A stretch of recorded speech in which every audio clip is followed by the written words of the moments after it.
এত দুর্নীতি করার পরেও চরিত্র নাকি ফুলের মতো। এই শয়তানদেরকে আমরাই গাছে উঠাই। এই জন্য চারিত্রিক সনদ দুনিয়ার কোন বান্দার দেওয়া যাবে না মুহাম্মদুর রাসূলুল্লাহ ছাড়া। এই জমিনের মধ্যে আল্লাহ পাক পয়গম্বরকে দুনিয়াতে প্রেরণ করেছেন এমন একটা সময়, যে সময় মানুষগুলো মানুষ ছিল না, সব জানোয়ারের মতো ছিল, হায়ওয়ানের মতো ছিল। যার কারণে ওই জামানাকে বলা হতো আইয়ামে জাহিলিয়াত।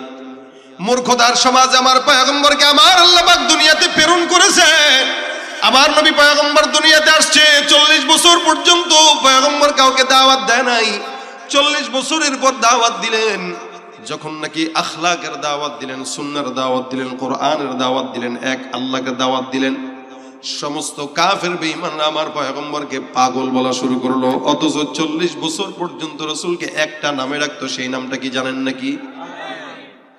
এই জন্য আমিন বিশ্বস্ততার প্রতীক পয়গম্বর মুহাম্মদুর রাসূলুল্লাহ সাল্লাল্লাহু আলাইহি ওয়াসাল্লাম 40 বছর পর দাওয়াত দেওয়া শুরু করার পর কাফেররা এখন ডাক দিয়ে বিশ্বস্ততা বলে না, এখন বলে মজনুন। আমার আল্লাহ পাক রব্বুল আলামিনের খারাপ লাগলো, কারণ নবীটা তো আল্লাহর মেহমানটা তো আল্লাহর কদরত করবেন সেই। যার কারণে আমার পয়গম্বরকে আল্লাহ পাক রব্বুল আলামিন সান্ত্বনা দেওয়ার জন্য জানায় দিলেন। সমস্ত কাফের বেঈমানরা আমার নবীকে কাফ যখন পাগল বলে গালি দেয়, আমার আল্লাহ পাক রব্বুল আলামিন আয়াত নাজিল করলেন না, সূরা নাজিল করে দিলেন। সমস্ত কাফের বেঈমানদেরকে জানা যায় নুন ওয়াল কলামি ওয়া মা ইয়াসতুরুন মা আনতা বিনি'মাতি রাব্বিকা বিমাজনুন। আল্লাহ পাক রব্বুল আলামিন বলেন, সারা দুনিয়ার কসম খেয়ে আল্লাহ পাক রব্বুল আলামিন বলেন, আসমানের কসম, জমিনের কসম, ওয়াল কলামি ওয়া মা ইয়াসতুরুন, কলমের কসম, কলম যা যা লিখলো তার কসম। কলমটা কোনটা? আমার পয়গম্বর বলেন, ইন্না আউওয়ালা মা খালাকাল্লাহুল কলম সুম্মা ক্বালা লাহু উকতুব ফাজারা ফি তিলকা সাআতি কাইনুন ইলা ইয়াউমিল কিয়ামা। গোটা দুনিয়াটা আল্লাহ পাক রব্বুল আলামিন বানানোর 50,000 বছর আগে একটা কলম বানাইলেন। কলমটাকে ডাক দেয়া বললেন, কলম তুমি লেখো। আল্লাহ পাকের আদেশে কলম লেখা শুরু করে দিলেন। আসমানের কথাও কলম লিখলো, জমিনের কথাও কলম লিখলো, পাহাড়ের কথা কলম লিখলো, গোটা দুনিয়ার কথা কলম লিখলো। আজকের মাহফিলের কথাও কলম লিখেছে। কারা কারা বসবেন, কে আসবে, কে আলোচনা করবে, সমস্ত নিজামুল আওকাত আল্লাহ পাক কলম দিয়ে সুন্দর করে লিপিবদ্ধ করে কলমকে সিল মোহর লাগায় দেয়। কিয়ামত পর্যন্ত কলম আর লিখবেও না, কাটবেও না। আমার আল্লাহ ডাক দিয়া বলেন, ওয়াল কলম, কলমের কসম, ওয়া মা ইয়াসতুরুন, কলম যা যা লিখলো তার কসম। অর্থাৎ আসমানের কথা লিখলো, আসমানের কসম, জমিনের কথা লিখলো, জমিনের কসম, পাহাড়ের কথা লিখলো, পাহাড়ের কসম, ইনসানের কথা লিখলো, ইনসানের কসম, জিন্নাতের কথা লিখলো, জিন্নাতের কসম। অথচ আল্লাহ পাক এক একটা আয়াতে এক একটা জিনিসের কসম খাইলেন।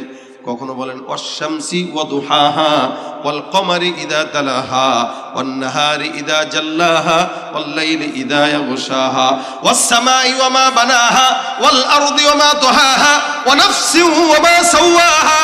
এক এক সময় এক একটা জিনিসের কসম খায়। কখনো বলেন ওয়াল আদিয়াতি দাবহা ফাল মুরিয়াতি কদহা।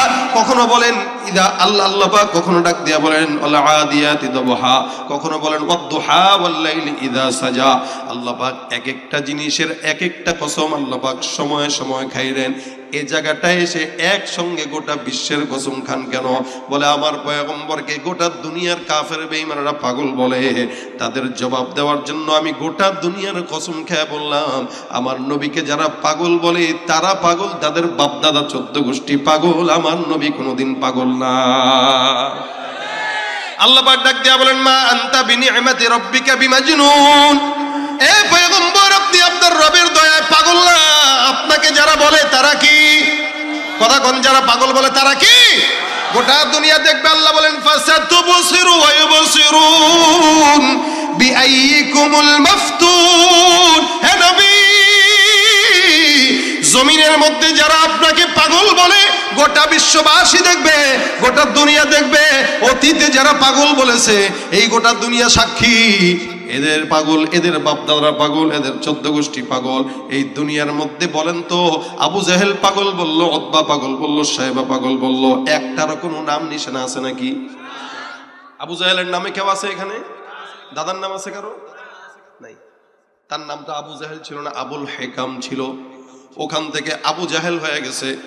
এই মুসলমান এই এত বছর পর্যন্ত 1450 বছর, এই 1450 বছরে একটা মানুষও পাবেন না যার নাম আবু জাহেল, অথবা যার দাদার নাম আবু জাহেল, বাবার নাম আবু জাহেল। কিন্তু এত বছরেও চতুর্দিকে মুসলমানের দিকে তাকায় দেখেন, সবার নামের শুরুতে মোহাম্মদ আছে না নাই? নবী করিম শুধু বলেন নাই, নবী বলেন তোমাদের কারো ঘরে যদি মোহাম্মদ থাকে, মোহাম্মদ 1 জন 2 জন 3 জন যদি থাকে, এই নামে কোনো সন্তান ঘরের মধ্যে থাকবে তো এই ঘরে বরকত। সুবহানাল্লাহ কয় না? মোহাম্মদ নামে যদি ঘরের মধ্যে কোনো সন্তান থাকে, ওই ঘরে কি হবে? মোহাম্মদ নামের বরকত। এ মুসলমান, প্রত্যেকটা মুসলমানের নামের শুরুতে মোহাম্মদ আছে। মোহাম্মদ অমুক, মোহাম্মদ তমুক। আমার নামের শুরুতে মোহাম্মদ না থাকলেও নামের শেষে আহমদ আছে। আল্লাহ পাক বলেন মিন বা'দি ইসমুহু আহমদ, আল্লাহর নবীর নাম মোহাম্মদ আহমদ। মুসলমান হলে 2টা নামের একটা নাম সঙ্গে থাকে না? থাকে না?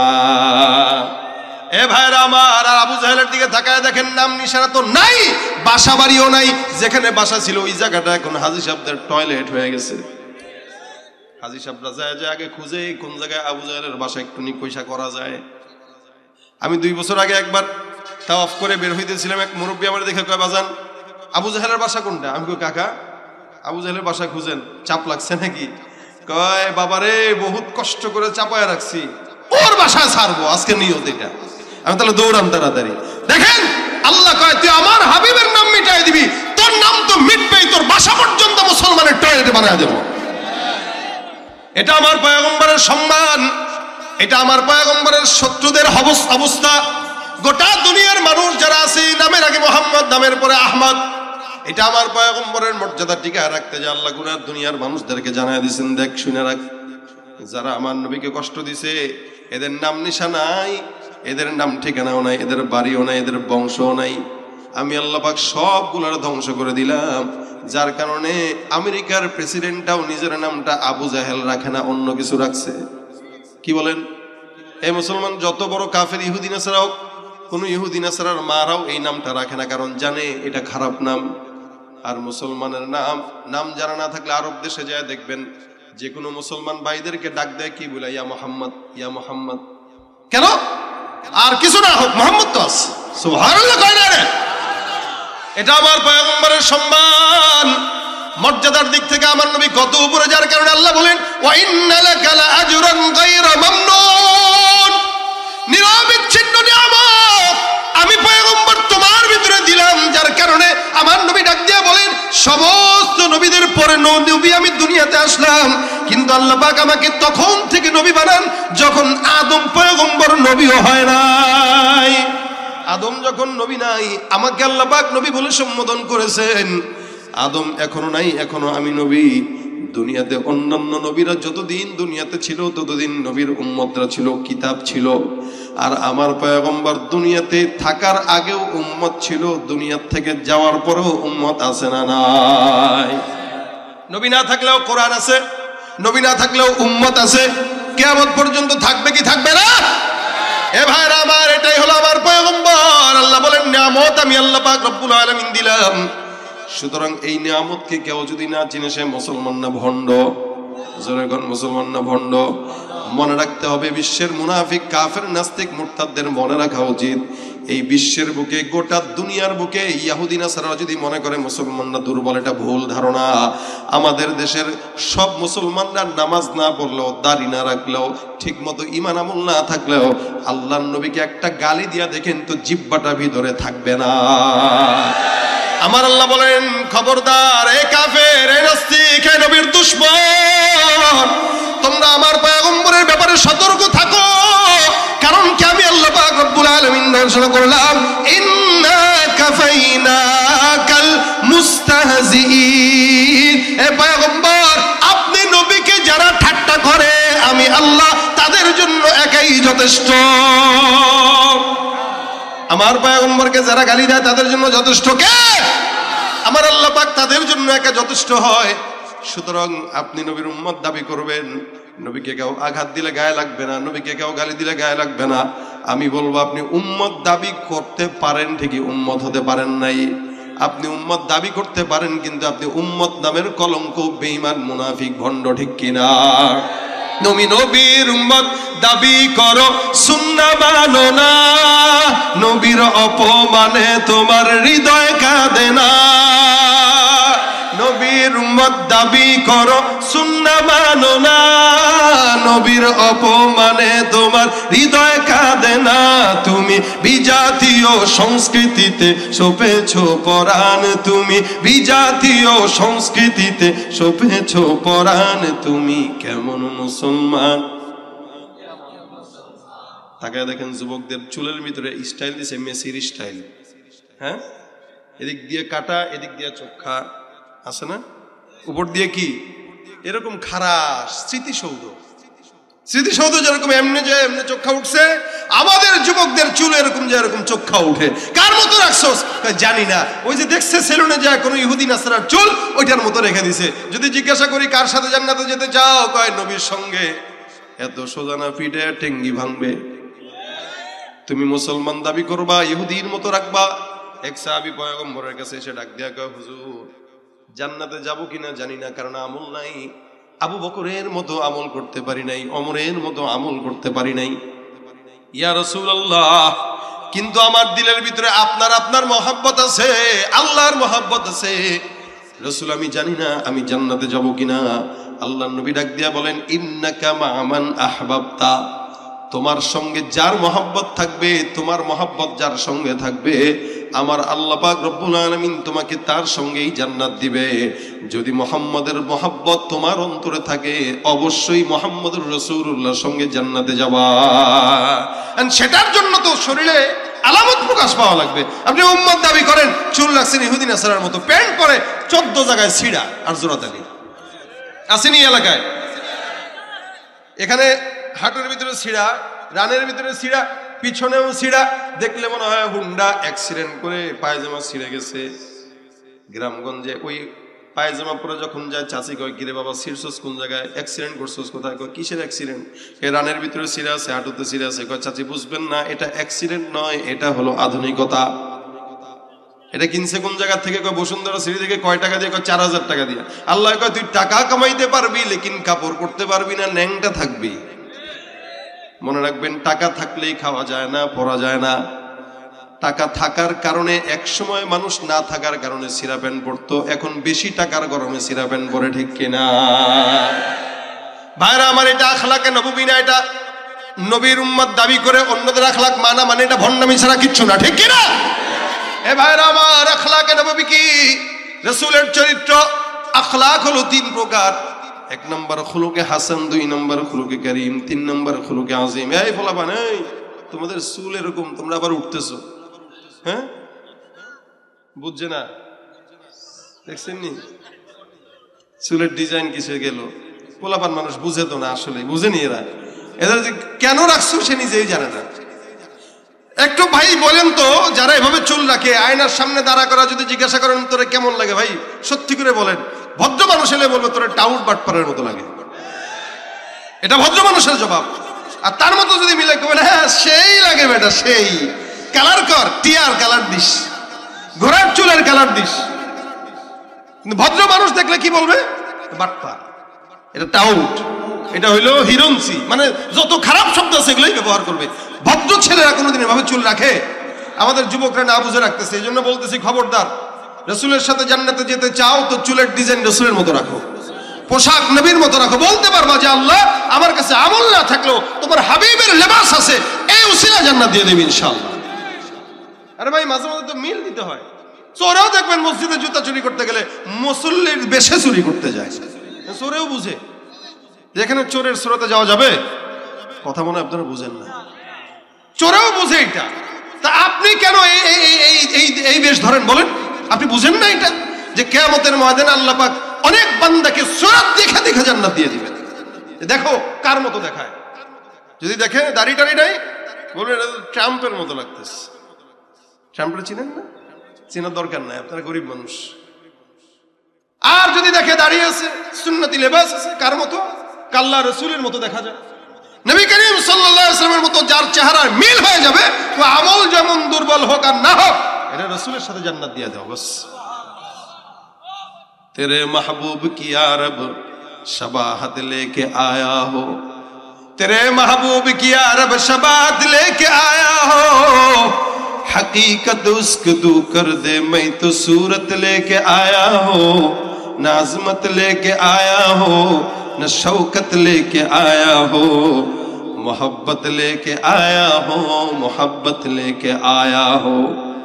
মালিকের কাছে ডাক দিয়া বলতে পারবেন, আল্লাহ আমার কাছে আমার পয়গম্বরের আখলাক নাই, আমার কাছে আমল নাই, আমার কাছে নামাজ নাই, রোজা নাই, সুন্নাত নাই, কিন্তু পয়গম্বরের সূরতের মতো কিছু সূরত ধরার চেষ্টা করছি। এই ধান্দা নিয়া যেন আল্লাহ তুমি সূরতটা দেখে সুন্দর করে মাফ করে দাও। আমার আল্লাহ কয় তোর নিয়তটা সহি ছিল, যার কারণে আমার পয়গম্বরের সঙ্গে জান্নাত দিয়ে দিলাম, যা জান্নাতে যা। ভাইরা আমার খুব বুঝবেন, আখলাক তিন প্রকার। এক নম্বর খুলুকে হাসান, দুই নম্বর খুলুকে কারীম, তিন নম্বর খুলুকে আজিম। খুলুকে হাসান বলা হয় কোন মানুষকে একটা ঘুষি দিল, সেও একটা ঘুষি দিয়ে দিল, শোধবাদ। খুলুকে কারীম হলো কেউ কাউকে আঘাত দিল, সে কিচ্ছু বলল না। আর খুলুকে আজিম হলো আপনাকে কেউ ঘুষি দিল, আপনি হাতটা ধরে বললেন ভাই হাতে ব্যথা পাইছেন কিনা। আমার আল্লাহ ডাক দিয়া বলে এই সর্বশেষ আখলাকটা এই পয়গম্বর মুহাম্মদুর রাসূলুল্লাহ সাল্লাল্লাহু আলাইহি সাল্লামকে দিলাম। সুবহানাল্লাহ ওয়া বিহামদিহি। কত চমৎকার আখলাক হইলে যে নবীকে আঘাত দেয়, নবী কিছু বলে না। জিবরাইল ডাক দিয়া বলেন ইয়া রাসূলুল্লাহ, এই বেঈমানের দলগুলো আপনাকে বারবার গালি দেয়, আঘাত দেয়, পায়ের জুতার সঙ্গে তলা মিলে গেছে রক্তাক্ত। নবী আপনি একবারের জন্য বলেন এদেরকে পাহাড় উপর থেকে ফেলে দিয়ে ধ্বংস করে দিব, পাহাড়টাকেও ধ্বংস করে দিব, এলাকাকেও ধ্বংস করে দিব। আমার পয়গম্বর যদি বলতেন জিবরাইল ফালাও, এই পর্যন্ত 2024 সালে মুসলমান এখন থাকতো না। কিন্তু নবী আমার ডাক দিয়া বলে জিবরাইল আমার আল্লাহকে বইল, আমার আল্লাহ পাক যেন এদেরকে একবারে ধ্বংস করে না দেয়। আজকে যারা আমি নবীকে না বুঝে গালি দেয়, এরাই এক সময় আমি নবীর জন্য জীবন দিতে তৈয়ার হয়ে যাবে। বলেন তো 2024 সালে রাসূলের বিদায়ের 1450 বছর পরে আপনার সামনে আমার সামনে কেউ যদি এক বিন্দু পরিমাণ নবীকে আঘাত দিয়ে কথা বলে, বসে থাকবো না লড়াই করব? জীবন যদি দেওয়া লাগে একবার কেন 1 কোটি বার জীবন দিতে রাসূলের জন্য কারা কারা তৈয়ার, দুহাত তুলে দেখায় দাও। বিশ্ব নবীর অপমানে যদি না কাঁদে তোমার মন, মুসলিম নয় মুনাফিক তুমি নবীজির দুশমন। নবীর প্রেমে জীবন দেবে কে আছো নওজোয়ান, তাকবীর তুলে সিংহ শাবক হও তুমি আগুয়ান। তোমার বুকে ইমানের বল, জবানে আল কোরআন, ভয় কাঁপে কাপুরুষ সব আর নরাধম শয়তান। জীবনের চেয়ে বুকে আছে বেশি নবীজির সম্মান, কেমনে তুমি থাকবে বসে হলে তার অপমান। তুমি সাচ্চা মুসলমান, ইমান তোমার ধন, নবীর প্রেমে জাগ্রত তুমি নির্ভীক পালোয়ান। একসঙ্গে আওয়াজ দিয়া সাচ্চা মুসলমান, নবীর প্রেমে জাগ্রত তুমি নির্ভীক পালোয়ান। শ্রেষ্ঠ নবীর ব্যঙ্গ করে পাপিষ্ঠ আর বদনসিব, আমরা তাদের ঘৃণা জানাই ধিক ধিক ধিক শতধিক। জাতিসংঘের কাজ কি তবে দর্শক হয়ে থাকবে চুপ, সাম্প্রদায়িক সম্প্রীতি আজ যাচ্ছে ভেঙে পাচ্ছে লোক। আজকে যারা কুলাঙ্গারের পক্ষপাতী করছো সব, তোমরা কেহ ছাড় পাবে না, শক্ত ধরা পড়বে ঠিক। বয়কট হবে, ধিকৃত হবে বিশ্ব জুড়ে, নিন্দা কুড়াবে জাগলে মুসলমান, জাগলে মুসলমান, সাচ্চা মুসলমান। নবীর প্রেমে জাগ্রত তুমি নির্ভীক পালোয়ান, তুমি সাচ্চা মুসলমান, ইমান তোমার ধন, নবীর প্রেমে জাগ্রত তুমি নির্ভীক পালোয়ান। নিষ্ঠ উদার দয়ার আধার রহমাতুল লিল আলামিন, তার অপমান করছে যারা দুষ্ট ইতর অশালীন। তার পরশের ছোঁয়া পেল ইউরোপ থেকে সুদূর চীন, তার শানে কেউ বললে কথা মানবে না তা এই জমিন। কেউ কখনো কোথাও যদি সাহস দেখায় ফের এমন, মুসলিম জাতি সংঘ গড়ে জবাব দিবে বীর মুমিন। ঘেরাও করো ওদের গদি, ভুলের ক্ষমা না চায় যদি, জোরে হাঁকো আজান, জোরে হাঁকো আজান। তুমি সাচ্চা মুসলমান, ইমান তোমার নবীর প্রেমে জাগ্রত, তুমি নির্ভীক পালোয়ান। তুমি সাচ্চা মুসলমান, ইমান নবীর প্রেমে জাগ্রত, তুমি নির্ভীক পালোয়ান। লিল্লাহে তাকবীর। এটা হলো আখলাকে নববী। নবী বলেন, হে জিবরাইল, আমার আল্লাহ পাক রব্বুল আলামিন যদি আমাকে কষ্ট দেওয়ার কারণে সবাইকে জমিন থেকে বিদায় করে দেয়, তাহলে আখিরি জামানার নবীর উম্মতটা টিকে থাকবে না। সুতরাং কি করব? আল্লাহ নবী হাত তুলে বলেন, আল্লাহুম্মা হদি কওমি, আল্লাহ আমার এই বুল জাতিকে, আমার এই অবুঝ জাতিকে তুমি মাওলা পাক হেদায়েতের নিয়ামত দান করে দাও। এরা গালি দেয়, এরা আঘাত দেয়, এরা রক্তাক্ত করে, আর নবী হেদায়েতের দোয়া করে। ওয়া ইন্নাকা লাআলা খুলুকিন আযীম। এ ভাইরা আমার, একবার পয়গম্বর কোন সাহাবীর জানাজার শেষে সাহাবীদেরকে নিয়ে কোন এক জায়গায় যায়, জানাজার শেষ করে তারপরে মদিনায় রওনা হয়ে গেছে, মসজিদে নববীর দিকে যাচ্ছেন। প্রতিমধ্যে একজন ইহুদি রাহেব রাসূলকে দেখা, নবী করিমের গায়ের মধ্যে চাদর ঢোকানো, চাদর জড়ানো। ইহুদিটা আল্লাহর রাসূল সাল্লাল্লাহু আলাইহি ওয়াসাল্লামের চাদর ধরে টান দিছে। সাহাবী ওমর আছে, আবু বকর আছে, অন্যান্য সাহাবা আজমাইন সঙ্গে।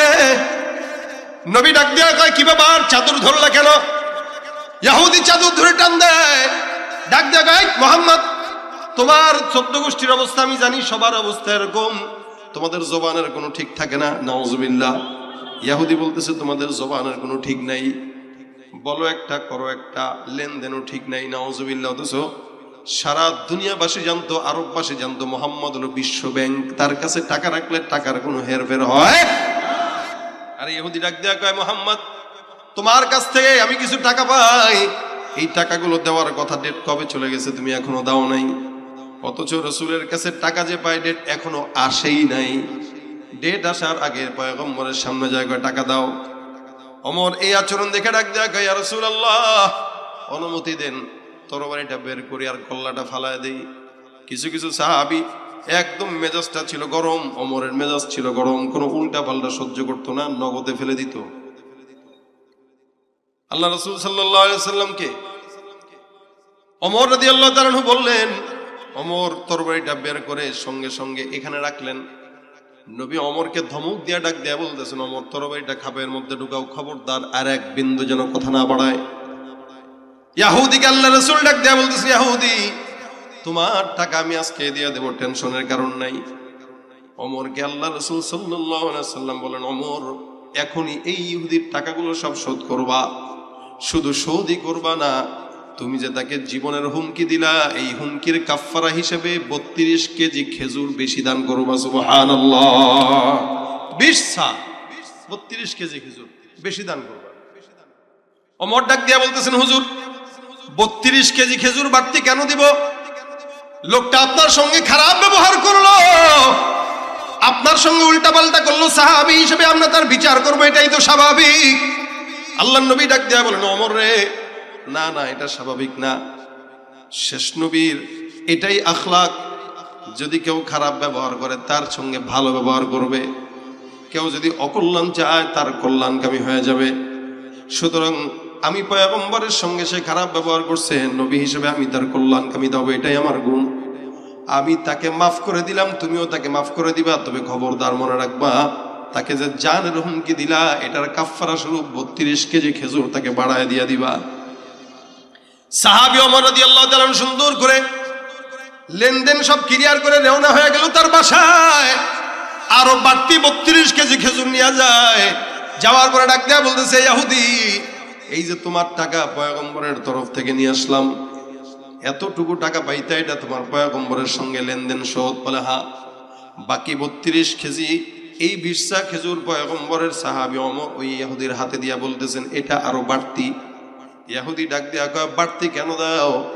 আল্লাহর নবীর সাহাবী ওমর ডাক দিয়া বলেন, তোমাকে আমি জানের যে একটা হুমকি দিয়েছিলাম, এই হুমকির কাফফারা হিসেবে পয়গম্বরের আদেশে 32 কেজি খেজুর বাড়তি দিছি। কারণ আমাদের ধর্ম যে অন্যায় করে তাকে অন্যায়ের প্রতিদানে তার সঙ্গে ন্যায় আচরণ করা হয়, খারাপ ব্যবহার করলে তার সঙ্গে ভালো ব্যবহার করা, এটাই আমার পয়গম্বরের আখলাক। সুবহানাল্লাহ। ইহুদি এবার ডাক দেয়া বলে, আলহামদুলিল্লাহ, আমার বোঝা শেষ। এ ওমর, আমি এতদিন পর্যন্ত, তুমি কি আমাকে চিনো? বলে না না। আমার নাম কি তুমি জানো? বলে না, জানি না। এ ওমর, আমি এতদিন পর্যন্ত পয়গম্বর মুহাম্মদুর রাসূলুল্লাহ সাল্লাল্লাহু আলাইহি ওয়াসাল্লামকে এতদিন পর্যন্ত পর্যবেক্ষণ করছি। নবীর একদম সব শুরু থেকে শেষ পর্যন্ত সব আমি মিলাচ্ছিলাম। দুইটা জিনিস বাকি ছিল। একটা জিনিস রাসূলের লেনদেন ঠিক কিনা, আরেকটা জিনিস পয়গম্বর যে যার সঙ্গে কেউ যদি তার সঙ্গে খারাপ আচরণ করে সে তার সঙ্গে কি আচরণ করে। এই দুইটা জিনিস দেখার জন্য আমি এতদিন অপেক্ষা করছিলাম, যার কারণে ইচ্ছাকৃত আজকে সময়ের আগে আমি তার কাছে সম্পদ চেয়ে নিলাম। খারাপ ব্যবহার করে দেখলাম, দেখি পয়গম্বর মুহাম্মদ যদি সত্য হয় আমার সঙ্গে ভালো ব্যবহার করবে, আর মিথ্যা যদি হয় খারাপ আচরণ করবে। আমি তার সঙ্গে ইচ্ছাকৃত এই কাজটা করলাম। ওমর, তুমি আমার নাম জানো? বলে কি তোমার নাম? বলে আমি হলো ইহুদিদের রাহেব, আমি ইহুদিদের আলেম, ইহুদিদের পাদ্রী যায়েদ বিন সিনাহ। এই যে ওমর বলেন, আমি তোমার নামটা শুনছিলাম কিন্তু তোমাকে আমি কোনোদিন দেখি নাই, আজকে দেখলাম। এবার ইহুদি রাহেব ডাক দেয়া কয়, ওমর, তোমাদের নবী মুহাম্মদের এই আখলাকের কারণে আমি ইহুদি রাহেব তোমার সামনে সাক্ষী রেখে কালেমা পড়ে মুসলমান হয়ে গেলাম। পয়গম্বরের আখলাক দেখে উম্মতরা মুসলমান হয়ে গেছে। আর মুসলমানের চরিত্র এত নগণ্য, আমাদের চরিত্র দেখে মুসলমান পর্যন্ত ইহুদি নাসরা হয়ে যাচ্ছে। উত্তরবঙ্গে যেয়ে দেখেন, কাদিয়ানি হয়ে যাচ্ছে, ইহুদি হয়ে যাচ্ছে, খ্রিস্টান হয়ে যাচ্ছে। আমাদের চরিত্র খারাপ, এই কারণে আমরা ঠিক মতো দাওয়াত দিতে পারি না। কেউ যদি মনে করেন সালাম না দিছে, মাদ্রাসার একটা ছোট্ট ছেলে সালাম দেয় নাই, মুরব্বী এক দেখছে খালি, আরে বাপরে বাপ, তোর বাপ কে রে, তোর মা কে, তোর হুজুর কে? সালাম শিখায় নাই তোরে? সালাম দিলেন, আমি মুরব্বী মানুষ, কেন আপনি কেন সালাম দিলেন না? অথচ রাসূলের আখলাক আগে সালাম দেওয়া। নবী বলেন যে আগে সালাম দিল সে অহংকার মুক্ত। সুবহানাল্লাহ, এটা রাসূলের আখলাক। আপনি দাওয়াতের মাধ্যম বুঝেন না, দাওয়াতের পন্থা বুঝেন না, যার কারণে আমাদের আখলাক দেখে মানুষ দূরে সরে, কাছে আসে না। মনে করেন এলাকায় 2-4 জন ছেলে গল্প করে সব 24টা ঘন্টা, কাউকে সালাম দেন। আপনি মুরব্বী, আপনি তাদের সামনে দিয়ে যাবেন, আপনি সালাম দিবেন, আসসালামু আলাইকুম, বাবারা ভালো আছো? জি আঙ্কেল ভালো আছি। 1 দিন 2 দিন 3 দিন সালাম দেন, 4র্থ দিনের মাথায় ওই বখাটে যুবক আপনাকে সালাম দিতে বাধ্য হবে। লজ্জা লাগবে, কিরে আমারও সালাম দেয় মুরব্বী মানুষ, আমাকে সালাম দেয়। এই দোস্ত, ওই আসতেছে মুরব্বী, আজকে আমরা আগে সালাম দেবো, দেখবেন দলবদ্ধ হয়ে আপনাকে সালাম দিবে। আর আপনি যদি কেন এই বেয়াদব, আড্ডা মারে, লজ্জা শরম নাই, নামাজ পড়ে না, মুরব্বী দেখলে সালাম দেয় না, পরের দিন তো আপনার সামনে সিগারেটের ধোঁয়া ছাড়বে। কেন? আপনি পন্থা জানেন না, আপনি সালাম নিতে গেছেন, যার কারণে সালাম তো পানি নাই, সিগারেটের ধোঁয়া পাইছেন।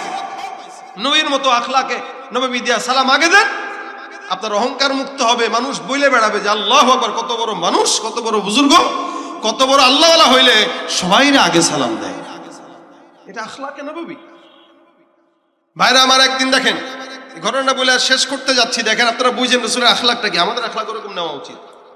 মসজিদে নববীর মধ্যে একবার পয়গম্বর ওয়াজ করতেছেন, আমি যেরকম আপনাদেরকে বয়ান শুনাইতেছি, রাসূল একবার মসজিদে নববীতে বয়ান শুনাইতেছেন। নবী বয়ান করলে ভিড় হয়ে যেত, একদম কানায় কানায় মানুষ ভরপুর। তখন তার মসজিদে নবী এত বিশাল ছিল না, ছোট্ট ছিল। এক সাহাবী গ্রাম থেকে আসছে, গ্রাম্য সাহাবী দূর থেকে এসে মসজিদে নববীতে বয়ান শুনতেছে। বয়ানের মাঝখানে প্রস্রাব ধরছে, চিন্তা করলো উঠবো, প্রস্রাব করবো, কষ্ট পাওয়া দরকার কি, রাসূলের বয়ানও শুনি, প্রস্রাবও সারি। মসজিদের মধ্যে এক কোনায় বসে প্রস্রাব করে দিছে। পাশ থেকে একজন কি করে, দেখ মসজিদের ভিতরে প্রস্রাব করে। আমাদের এলাকার মসজিদে প্রস্রাব করলে আপনি আমি তো খেপবো, কি বলেন? মসজিদে একটু বাচ্চারা গেলে একটু চিল্লা চিল্লি করলে আমরা থাপ্পড় দিয়ে বের করে দিই। প্রস্রাব যদি করে আসার দিয়ে হেনে নিতে গেলে যাবে। রাসূল ডাক দিয়া বলেন, খবরদার, থাক থাক থাক, প্রস্রাব শুরু করে দিছে, করতে দাও। হুজুর মসজিদ, আমি তো বুঝি নাকি? রাসূল বুঝে না? রাসূল বুঝতেছেন এই প্রস্রাবের মাঝখানে বাধা দিলে তার পেটে সমস্যা, কিডনিতে সমস্যা। এই জন্য তাবিবে উম্মত, উম্মতের ডাক্তার হচ্ছেন আমাদের মুহাম্মদুর রাসূলুল্লাহ, উম্মতের ডাক্তার। নবী বললেন সুন্দর করে তাকে ডাক দাও, প্রস্রাব শেষ হইলে আমার কাছে নিয়ে আসো। ইস্তেঞ্জার শেষ হওয়ার পর পয়গম্বরের সামনে হাজির করা হয়। আল্লাহর নবী ডাক দিয়া কয়, সাহাবায়ে কেরাম তাকে সুন্দর করে মাথায় হাত দিয়া বুঝায় দাও। বুঝছে না এই কারণে এটা করছে, যদি বুঝতো তাহলে করতো না। আর একটা কাজ করো, মসজিদে যে জায়গায় ইস্তেঞ্জা করছে পানি ঢেলে দাও, মসজিদে পবিত্র হোক, সেও বুঝে যাক। নবী মাথার মধ্যে হাত বুলায় বুলায় বলতেছেন, সাহাবী খবরদার, মসজিদ আল্লাহর ঘর, পবিত্র। আহাব্বুল বিলাদি ইলাল্লাহি মাসাজিদুহা, আল্লাহর জমিনের মধ্যে সবচাইতে পছন্দের জায়গা হলো কি? জোরে বলেন কি? মসজিদ।